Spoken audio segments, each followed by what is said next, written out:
How I figured it out? What's 1 times 1? 1 times 1 is 1. To multiply means to do what?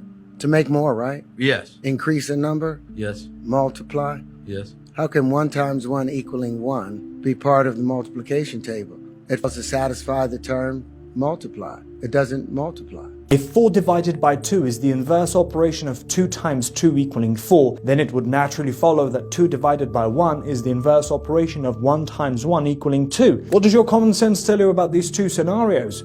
What do they have in common and what are their differences? Division. The number 4 is divided by 2 twice, and the truth is the number 2 is divided by 1 twice. Addition. 2 plus 2 equals 4, and 1 plus 1 equals 2. Subtraction. 4 minus 2 equals 2, and 2 minus 1 equals 1. Multiplication. 2 times 2 equals 4, and 1 times 1 equals 1. I don't care what happens. I'm here to bring the truth at whatever cost that comes with it. And they don't want you to know that, because then you will know, and this is going to make them angry. I'm at the point now where I'm ready to war. So I challenge any chemist, any physicist, any astrophysicist, any cosmologist, any biologist, anyone within the fields of science to come and challenge me. These are proofs. This isn't theories anymore. Theories are written out and need to be proven. These are geometric proofs. Terrance Howard, the guy who interviewed me for Rolling Stone, told me that Terrance Howard is like a legitimate genius.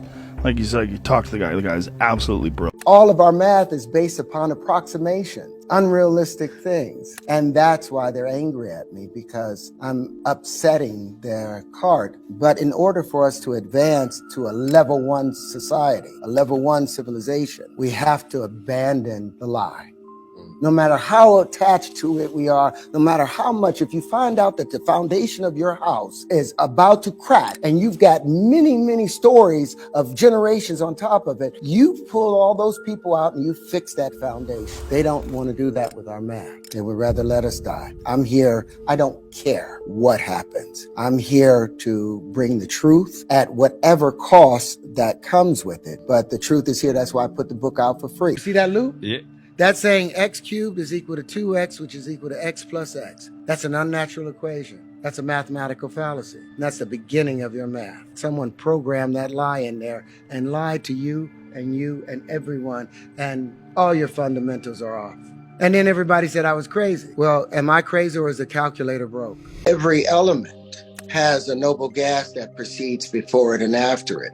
And there are 3 steps to folding an element, and an element is just a pressure condition. It's just a periodic pressure condition. And we say periodic because it repeats itself, something predictable. When you get this kind of pressure condition, this is the element that will show, or this is the crystallization that will occur. If you get this pressure condition, the crystallization is even tighter. You get this pressure condition, the crystallization is tighter. And we call each of those crystallizations a different element, but it's substance under different motion and pressure conditions. The periodic table. If A is equal to B and B is equal to C, then A should be equal to C. So how is it that hydrogen doesn't have 3 elements that precede before it, and also 3 elements that precede after it before you get to helium? It's an entire octave within itself. Light doesn't travel. Light reproduces itself. With each octave, with each wave, it has a full life cycle of birth, growing up, maturing, mating, and then reproducing into the next octave. Every wave of life is of light itself is an entire family. We are cosmically blind on a conscious and cosmic level. There's no death on Mars. There's no death on any planet. Everything is alive and just in a different state of distance based on the motion and pressure conditions. But there is no death. Death is comparable to sleeping, where life is being awake.